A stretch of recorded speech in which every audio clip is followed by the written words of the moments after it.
হুমায়ুনি বাদশা বলতেছে, বলো কি এই ঘর এত দামি নাকি? বলে হ্যাঁ, এই ঘর বাক্কা। সারা পৃথিবীর মানুষ এসে এই বাক্কা এসে তাওয়াফ করে, এখানে হজ আদায় করে, নামাজ পড়ে, এখানে তারা দোয়া করে।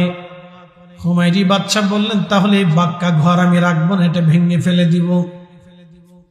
যখন এই নিয়ত করলেন, আমার রব তার উপরে গজব আল্লাহ নাজিল করলেন। তার একটা রোগ হলো, তার পেশাবের রাস্তা দিয়া পেশাব করার সময় রক্ত বের হয়, পুজ বের হয়। একসাথে বলবেন আল্লাহু আকবার। গজব কার? পেশাবের রাস্তা দিয়ে রক্ত বের হয়, পুজ বের হয়। আবার চোখের কোনা দিয়া, কানের ভিতর দিয়া, পায়খানার রাস্তা দিয়া তার রক্ত পুজ বের হতে লাগলো। গন্ধ ছড়ায় গেল, গন্ধের কারণে মানুষ যেতে পারে না। খোদাই গজব। বড় বড় আলেম ওলামা, পাদ্রী, গণক যারা ছিল ওই সময়, দার্শনিক, তাদেরকে ডাকা হলো। রক্ত পুজগুলি পরীক্ষা করে তারা বলল, বাচ্চা সর্বনাশ হয়ে গেছে। এই গজবটা, এই রোগটা দুনিয়ার কোনো রোগ না, এটা আসমানি রোগ। আপনার অনেক বড় সমস্যা হয়ে গেছে বাচ্চা, সর্বনাশ হয়ে গেল বাচ্চা। আপনি দ্রুত গতিতে কোনো বদ নিয়ত করেছেন, এই বদ নিয়তের কারণে আল্লাহ আপনার উপরে বেজার হয়ে গেছে। আপনি তাড়াতাড়ি করে আপনি বদ নিয়ত থেকে তওবা করেন। তওবা না করা পর্যন্ত এই রোগ কখনো সারবে না। পৃথিবীর কোনো ঔষধে এই রোগের শেফা নাই। একসাথে বলবেন আল্লাহু আকবার। এই জন্য একটা কথা মনে রাখবেন, সারা পৃথিবীতে মহাযুদ্ধ হবে, কিন্তু কাবায় কেউ ঢুকতে পারবে না। সারা পৃথিবীতে মহাযুদ্ধ হবে, কিন্তু কেউ মদিনাতে ঢুকতে পারবে না। এটা মনে রাখবেন। সারা পৃথিবীতে মহাযুদ্ধ হবে, শুধু যুদ্ধ না। সহিহ বুখারীর কিতাবুল ফিতানে রাসূল করিম বলছেন, বর্তমান যে ফরাত নদী দেখতেছেন, এই ফরাত নদীর পানি শুকিয়ে যাবে। পৃথিবীতে দুইটা নদী সরাসরি জান্নাত থেকে, একটা ফরাত নদী আর একটা নীল নদী। ফরাত নদী, নীল নদী। পৃথিবীতে কখনো এই নদী কখনো শুকায়নি। পদ্মা, মেঘনা, যমুনা শুকিয়ে যাবে, কিন্তু ফরাত কখনো শুকাবে না, নীল কখনো শুকাবে না। অথচ মরুভূমির ভিতর দিয়ে নদী এসে গেছে। এই দুই নদী কখনো শুকাবে না, কিন্তু কিয়ামতের আগে ফরাত শুকিয়ে যাবে।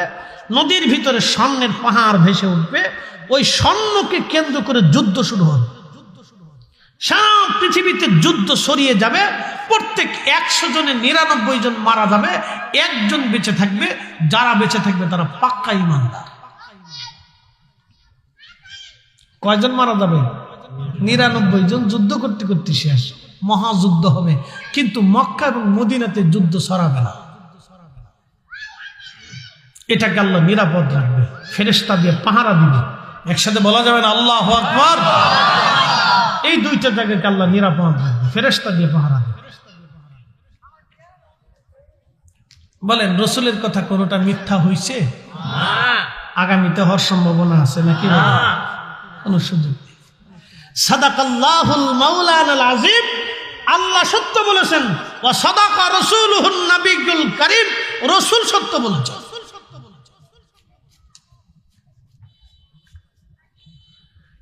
আল্লাহর হাবিব, আল্লাহর নবী ডেকে বলেন, হুমায়ুনি বাদশা তওবা থেকে নিয়ত করলেন, রব্বুল আলামিন, আমি তওবা করলাম আল্লাহ, ভুল করে ফেলছি, তোমার ঘর ভাঙতে চাইছি। আল্লাহ, তোমার ঘর তো ভাঙবই না, তোমার ঘরের খেদমত হিসেবে প্রত্যেকটা বাসিন্দাকে আমি 7টা করে স্বর্ণ মুদ্রা দিয়ে যাব। আর তোমার ঘরের মধ্যে আমি গিলাফ চড়াবো। গিলাফ, এই যে কাবাতে গিলাফ দেখেন না, উনি প্রথম গিলাফ চড়িয়েছেন। এর আগে কোনো গিলাফ ছিল না। এই গিলাফের ইতিহাস আজকে শোনাইতেছি। কাবাতে গিলাফ দেখছেন নি আপনারা? কালো গিলাফ আছে না, এই গিলাফ উনি প্রথম চড়িয়েছেন। এর আগে কেউ এই গিলাফ চড়ায়নি। এই হুমায়ুনি বাদশা তিনি ডাক দিয়েছেন, আল্লাহ, আমি তোমার ঘরের উপরে গিলাফ চড়াবো, তোমার ঘরটাকে আমি চাদর আবৃত করে দিব।